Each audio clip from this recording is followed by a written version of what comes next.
Professor Yunus জাতির উদ্দেশ্যে বক্তব্য দিচ্ছেন। প্রথমে বলি, গ্লোবালি সাধারণভাবে আপনার বক্তব্য স্যার সমাদৃত হয়েছে, কিন্তু প্রশংসা পাইছে।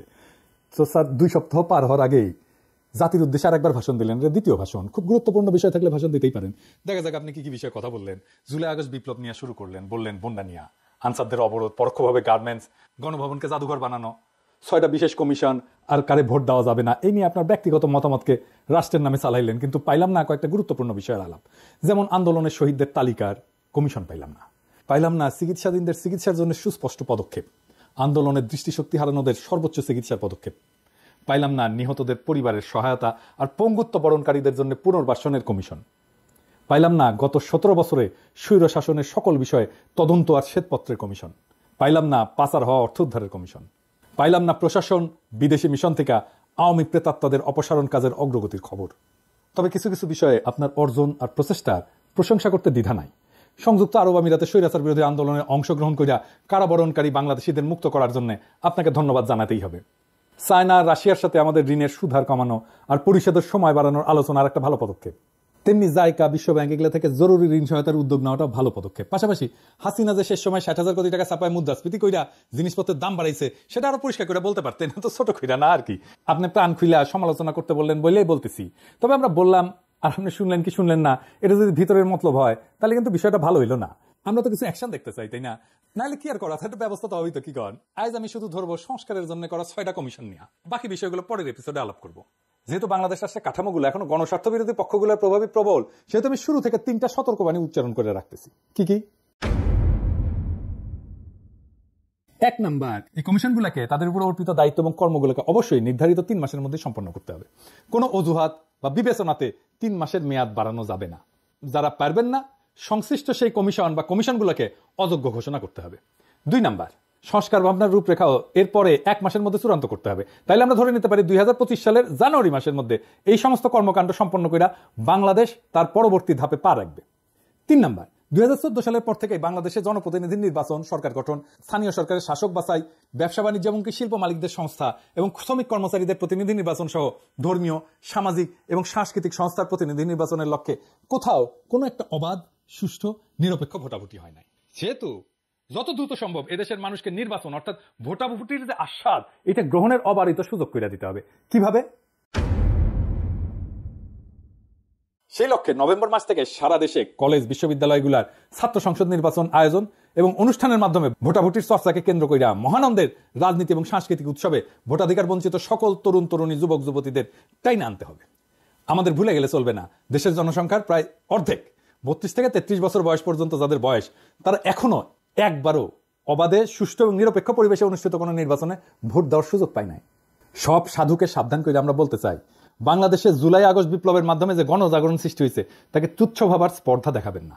এটা ফ্যাসিবাদ, স্বৈরতন্ত্র, পরিবারতন্ত্র, বড়লোকিপনা, এলিটপনা, এনজিও নেতাদের আভিজাত্যাভিমান এবং ইসলাম বিদ্বেষ এবং পশ্চিমা শক্তির অনুরাগ, এই সমস্ত সহ সকল ধরনের ক্ষমতা কুক্ষিগত করার হীন সংকীর্ণ গণস্বার্থবিরোধী কার্যক্রম প্রতিরোধ করে বিজয়ী হয়েছে।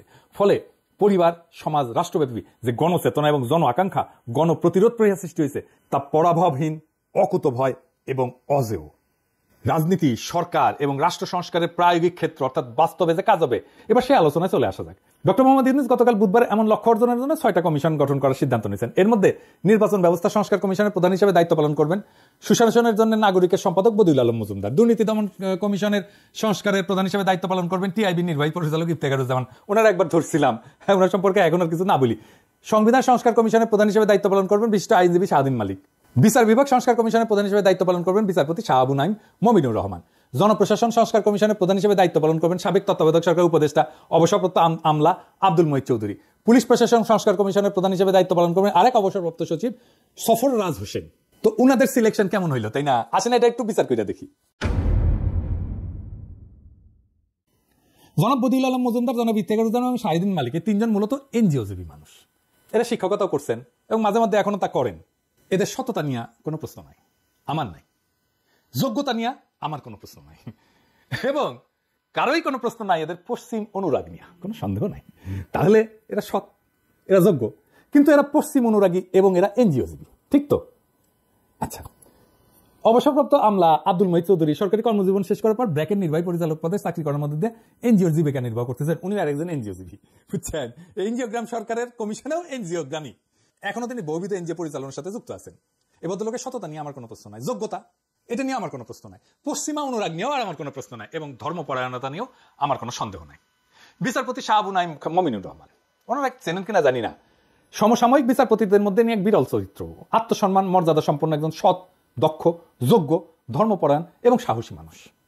বাংলাদেশের বিচার অঙ্গনে তিনি ব্যাপকভাবে সমাদৃত ব্যক্তি। উনারই আসলে প্রধান বিচারপতি হওয়ার কথা ছিল, হন নাই। কেন জানেন? উনি হান্নান শাহের ছোট ভাই, বিএনপির হান্নান শাহের ছোট ভাই। উনার বাবা মান্নান শাহ কৃষক প্রজা পার্টি আর মুসলিম লীগের নেতা ছিলেন, পাকিস্তানি খাদ্যমন্ত্রী ছিলেন।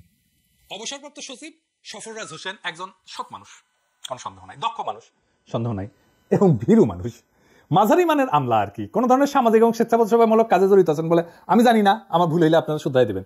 তো প্রফেসর ইউনূস ওনার নাম বক্তৃতার সময় ভুলভাবে উচ্চারণ করে বলেছিলেন সরফরাজ চৌধুরী বলছিলেন। তো পুরা রাত কেটে বৃহস্পতিবার সকাল না হওয়া পর্যন্ত দেশবাসী জানতে পারেন নাই তিনি আসলে সাবেক সচিব সফররাজ হোসেন। এদের একজনও তরুণ বয়সে বাংলাদেশের মুক্তিযুদ্ধে সরাসরি অংশগ্রহণ করেননি, যদিও ওনারা প্রত্যেকেই তখন আমাদের স্যার জাফর ইকবালের মতো তাবড় তরতাজা যুবক ছিলেন। তবে অপ্রত্যক্ষভাবে ৭১ এবং তাদের পরিণত বয়সে এবং বৃদ্ধকালে সকলেই সদ্য সম্পন্ন বিজয়ী গণ অভ্যুত্থানে সমর্থকের ভূমিকা পালন করছে। এই ব্যাপারে আমার কোনো সন্দেহ নেই। জাতিসংঘের তত্ত্বাবধানে প্রত্যেকটা ঘটনার তদন্ত দাবি করে বিক্ষুব্ধ ৭৪ নাগরিকের বিবৃতি, এই শিরোনামে ২৯ জুলাই প্রথম আলোতে প্রকাশিত খবরে দেখা যায় বদিউল আলম মজুমদার, ইফতেখারুজ্জামান এবং শাহদিন মালিক সাইন করছিলেন। কিন্তু এইখানে গুরুত্বপূর্ণ বিষয় আছে, আপনি একটু শুনে থাকবেন, আপনি এটা খেয়াল করেন নাই। এইখানে গণ অভ্যুত্থানের তৃতীয় শক্তির অনুপ্রবেশের যে অভিযোগ তৎকালীন অবৈধ প্রধানমন্ত্রী এবং খুনি হাসিনা তুলছিলেন, সেটার প্রতি সায় দিছিলেন এই তিনজন। কিন্তু ওই তিনজন বলছিলেন অন্যদিকে বিরোধী পক্ষ ছাত্র আন্দোলনের প্রতি সংহতির নামে একে নিজেদের রাজনৈতিক সুবিধা অর্জনের জন্য ব্যবহার করতে চেয়েছেন বলে অভিযোগ রয়েছে। এই তিনজন এই কথা বলছেন, তার মানে হাসিনার সাথে ওনারা সুর মিলাইছেন। ওই বিবৃতিতে আরো বলছেন যে এই আন্দোলন চলাকালে নাশকতামূলক তৎপরতার কারণে বেশ কিছু রাষ্ট্রীয় প্রতিষ্ঠান স্থাপনা এবং সম্পদ ক্ষতিগ্রস্ত হয়েছে, যা কোনোভাবে সমর্থনযোগ্য নয়। ওনারা বিপ্লবী সহিংসতার বিরোধী ছিলেন, তার মানে বিপ্লবের বিরোধী ছিলেন। সুষ্ঠু এবং নিরপেক্ষ তদন্তের মাধ্যমে সমস্ত নাশকতার জন্য যারা দায়ী তাদের চিহ্নিত করে আইন অনুযায়ী শাস্তির দাবি জানাইছিলেন তারা। তার মানে আমাদের শাস্তি দিতে চাইছেন ওনারা। কথা সত্য কিনা? কি বদিউল আলম মজুমদার, শাহদিন মালিক ভাই, ইফতেখারুজ্জামান সাহেব বলছেন তো?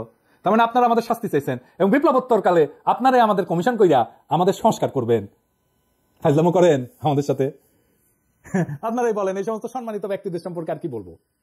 শাহদিন মালিক সম্পর্কে একটু আলাদা করে বলি। উনি ভালো মানুষ, কোনো সন্দেহ নাই, জ্ঞানী মানুষ, কিন্তু কর্মী মানুষ কি উনি চোখে দেখেন না, সেটা সমস্যা না। কিন্তু উনি একজন ভীতু কাপুরুষ মানুষ, তাই ওনার জ্ঞানকে তিনি কাজে লাগাইতে পারেন না। উনি যা বিশ্বাস করেন সেটাকে আঁকড়ে ধরে শক্তভাবে তার পক্ষে দাঁড়াইতে পারেন না। আমি একটা এক্সাম্পল দিই।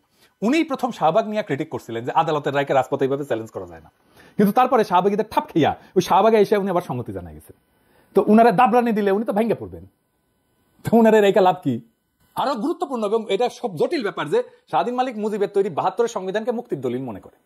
২০১১-র ১০ এপ্রিল সুজন একটা গোল টেবিল করছিল, ওইখানে শাহদিন মালিক মূল প্রবন্ধ উপস্থাপন করছিল এবং বলছিল যে ১৯৭২ সালের সংবিধান সত্যিকার অর্থে একটা মুক্তির দলিল।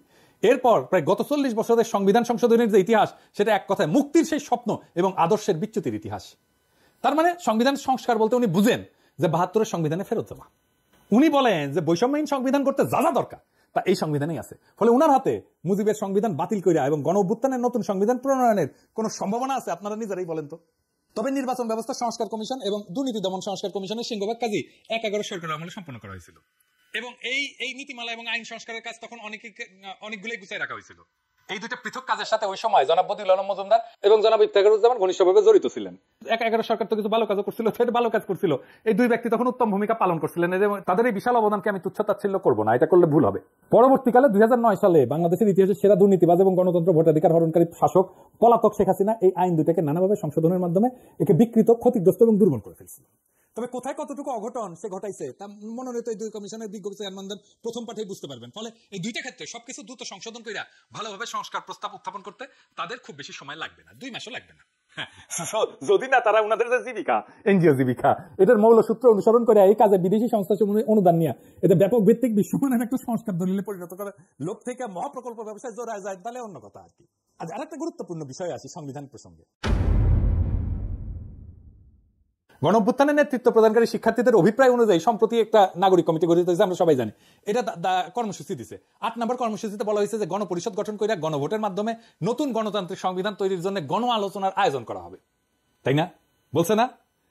এইখানে প্রফেসর ইউনূস সংবিধান সংস্কার কমিশন যখন গঠন করে ফেললেন, তখন বোঝা যায় এখন তিনি আর আন্দোলনে বিজয়ী শিক্ষার্থী, তরুণ, এই যুব সমাজের মতামতের ধার ধারেন না। ঠিক তো? তার মানে তারা যেটা বলছিল গণপরিষদ গঠন করে গণ আলোচনা করে, সেটা তো উনি ধার ধারলেন না। তাইলে বাংলাদেশের রাজনীতি নিয়ে তো উনিও একটা স্বৈরাচারের মতো আচরণ করলেন, তাই না? উনি কারো কথা শুনেন না, এমনকি উনি ছাত্রদের কথাও শুনলেন না, তাই না? তো যে যায় লঙ্কায় সেই হয় রাবণ। উপনিবেশিক ব্রিটিশ শাসনের স্বার্থানুকূল আমলাতন্ত্রের আদলে গড়া পাকিস্তান সিভিল সার্ভিসের গর্বিত অফিসার, বাংলাদেশ সরকারের সাবেক সচিব আব্দুল মুহিত চৌধুরীর পক্ষে কি কোনো প্রগতিশীল সংস্কার ঘটানো সম্ভব? তার কোনো ক্রিটিক্যাল ভিউ আছে এই ব্যুরোক্রেসির ব্যাপারে? তো তার নেতৃত্বে জনপ্রশাসনে কি সংস্কার করবে তো বুঝেই না। ওই তো এই ব্রিটিশ আমলাতন্ত্র নিয়ে মুগ্ধ হয়ে বসে থাকে।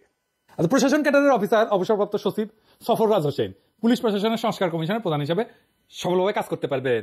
উনি কি পুলিশ এখন একটা বিশাল বড় প্রতিষ্ঠান, সেহেতু পুলিশের কোনো অবসরপ্রাপ্ত সৎ, দক্ষ, যোগ্য, সম্মানিত কর্মকর্তাকে এই কমিশনের প্রধান হিসেবে দায়িত্ব দেওয়া উচিত ছিল। এখন প্রেসিডেন্ট কইতে পারেন এগুলো খুঁজে পাই না, তো এগুলো যদি খুঁজে না পাওয়া যায় তাহলে একজন বিচারপতিকে উল্লেখিত কমিশনের চেয়ারম্যান করলে ভালো হইতো না? একজন আমলা যার পুলিশ সম্পর্কে কোনো অভিজ্ঞতাই নাই, তারে কমিশনের চেয়ারম্যান বানাই দিছে। বলেন তো, আপনারা তো দেখছেন, আমি একটা পুলিশের নিয়ে একটা এপিসোড করেছিলাম। উনি কি এই জিনিসগুলো জানেন? জানেন না। তো আমার মতো একজন সামান্য ইউটিউবার যে জিনিস জানে সেটাও তুমি জানেন না। বিচার বিভাগ, জনপ্রশাসন বিভাগ, আইন শৃঙ্খলা, জননিরাপত্তা বিভাগের পাশাপাশি রাষ্ট্রের চতুর্থ গুরুত্বপূর্ণ প্রতিষ্ঠান হচ্ছে বাংলাদেশের সশস্ত্র বাহিনী। এই দীর্ঘ 15 বছরের ফ্যাসিবাদী শাসনে এর অন্তর্গত বাহিনী সমূহে ব্যাপক ক্ষতিগ্রস্ত হয়েছে। তাদের অনেক কর্মকর্তা খুন, গুম, দস্যুতা, দুর্নীতি সহ নানা গণবিরোধী কাজে জড়ায় পড়ছেন। নৈতিকতা ও নেতৃত্ব শূন্যতায় ভোগা এইরকম বাহিনীতে ব্যাপক সংস্কার প্রয়োজন। সেই জন্য সশস্ত্র বাহিনী বিষয়ে একটা সংস্কার কমিশন গঠন করা জরুরি ছিল। প্রফেসর ইউনূসের গত 1 মাসের দীর্ঘ শাসনের অবস্থা দেখে মনে হয় তিনি সশস্ত্র বাহিনী বর্তমান নেতৃত্বের সাথে একটা আপোষ রফা করে তাদের পরামর্শ মেনে কাজ চালিয়ে যাচ্ছেন। সশস্ত্র বাহিনী বিভাগে জরুরি, প্রয়োজনীয়, গুরুত্বপূর্ণ সংস্কার সাধনের প্রস্তাব করা বা উদ্যোগ নেওয়ার কোনো সাহস তার নাই। কিন্তু বলেন আয়নাঘর কি করছে, তাই না? র্যাব যে স্যাংশন খেলে ওটার অফিসার কারা ছিল? আর এই আর্মি তো রাস্তায় গুলি করছে, তাই না? আমাদের বিপ্লবের সময় জাতীয় প্রতিরক্ষা এবং দেশের সার্বভৌমত্বের বৃহৎ স্বার্থের বিষয়টা বিবেচনায় না হইলে প্রতিরক্ষা বাহিনী সংস্কার কমিশন গঠন করা এটা অতি জরুরি একটা কাজ ছিল। 12 বছর দীর্ঘ রক্তক্ষয়ী সংগ্রামের মাধ্যমে ফ্যাসিস্ট দুঃশাসনের অবসান ঘটানো এই বিজয়ী গণ অভ্যুত্থান বাংলাদেশের সমাজ, সংস্কৃতি এবং রাজনীতিতে বেশ কিছু ঐক্যমত সৃষ্টি করছে। একইভাবে রাষ্ট্র, সরকার, রাজনীতিকদের বেশ কিছু প্রবণতা, আচরণ এবং কার্যক্রমকে দেশবাসী অগ্রহণযোগ্য, ক্ষতিকর হিসেবে চিহ্নিত এবং খারিজ করছে। গণসংগ্রাম এবং আত্মত্যাগের এই দীর্ঘ পথ পরিক্রমায় নানান পর্যায়ে অংশগ্রহণকারী ছোট বড় সকল পক্ষের সঙ্গে আলোচনা করিয়া লড়াইয়ের ময়দান থেকে উদ্ভূত, বিকশিত এবং গঠিত ঐক্যমতগুলা এবং এর বিভিন্ন শর্তসমূহ লিপিবদ্ধ করা একটা জরুরি দায়িত্ব প্রফেসর ইউনূসের। এরকম সকল গণসম্মতি চিহ্নিতকরণের জন্য একটা কমিশন গঠন করা প্রয়োজন। এর মূল কাজ হবে গণতন্ত্র এবং অধিকার আন্দোলনের অংশগ্রহণকারী সকল রাজনৈতিক দল, গ্রুপ, ছাত্র, নাগরিক সমাজ, সামাজিক পক্ষ এবং সংস্থার সক্রিয় সকল অংশীজনকে, যাকে স্টেক হোল্ডার বলি, এটাকে অন্তর্ভুক্ত করে এটি জাতীয় ঐক্যমতের সনদ প্রণয়ন করা। প্রফেসর ইউনূসকে এটা করবেন। আচ্ছা, প্রফেসর ইউনূসকেই বলি। আচ্ছা প্রফেসর ইউনূস, এই যে আপনি একটা কমিশন করলেন, কতগুলো ভুল করেছেন দেখেছেন। এই ভুলগুলো কেন হচ্ছে জানেন? আপনার ভুলের কারণ আপনি কিছু মনে করেন না স্যার। একটু ছোট মুখে বড় কথা বলি আর কি, কারণ আপনাকে তুমি ব্যক্তিগতভাবে চিনি। এই ভুলের কারণ হচ্ছে আপনার প্রেজুডিস। আপনার প্রথম প্রেজুডিস হচ্ছে এলিটদের প্রতি আপনার এক অন্ধবিশ্বাস। আমি এক্সাম্পল দিই। ডক্টর কামাল হোসেনের বিষয়ে আপনি অবসেসড, এরকম আপনি অনেকের বিষয়ে অবসেসড। আমি যতজনকে দেখাইলাম সবগুলোই এলিট। আপনি এনজিওর বিষয়ে অবসেসড। আপনি কামাল হোসেনের গণফোরামের প্রতিষ্ঠা সম্মেলনে আপনি গিয়া প্রধান অতিথি বক্তব্য দিয়েছিলেন না, আবার আপনারা উনি পলিটিক্সে ঢুকাইছিল না, আবার কেটে পড়ছে পিছে থেকে। আচ্ছা একটা কথা কন্ত স্যার, এই যে কামাল হোসেন যে বালচুন, যে কিছু জানে না, এটা নিরেট মাকাল ফল, এটা আপনি বুঝেন না? এটা কইতে চান, এটা আমার বিশ্বাস করতে হবে। আপনি ঠিকই জানেন কিন্তু মানেন না।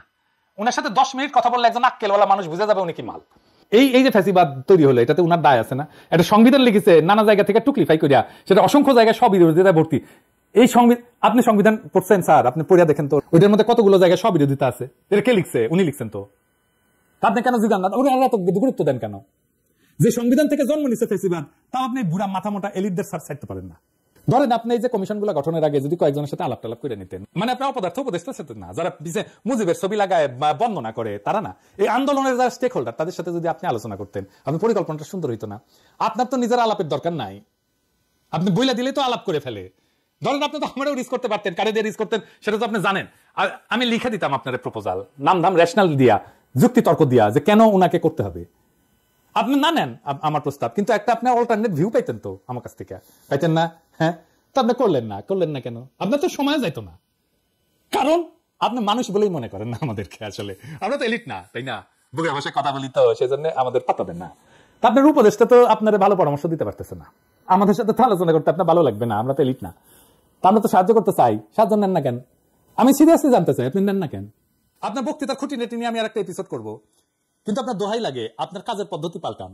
এটা পলিটিক্স, এটা সামাজিক ব্যবসা বা গ্রামীণ ব্যাংক না স্যার। এটা জাতির ভবিষ্যৎ যুক্ত আছে এটার সাথে। মেহরবানি করে এই জাতিকে বিপদে ফেলায়েন না। এমনিতে আপনার উপদেষ্টাদের নিয়ে আমরা হতাশ, আপনারে নিয়ে হতাশিতে দিয়েন না স্যার। আপনার প্লিজ লাগে, এটা বিপ্লব করছি নষ্ট হইতে যাওয়ার জন্য না। এই বিপ্লব আমরা টিকায় রাখবো এবং আপনারে এই বিপ্লব টিকায় রাখতে হবে। এই দায়িত্ব আপনাকে পালন করতেই হবে। আপনি দায়িত্ব নিয়েছেন, পালন করতে হবে এবং আপনি যেন সর্বোচ্চ ফলাফল নিয়ে আসতে পারেন, সেই জন্য আমাদের এই কনস্ট্যান্ট ওয়াচ রাখতে হবে এবং আপনাকে সমালোচনার মধ্যে রাখতে হবে। এটা আমরা রাখবো, এটা আমাদের দায়িত্ব, কারণ দেশ আমাদের সবার। ইনকিলাব জিন্দাবাদ।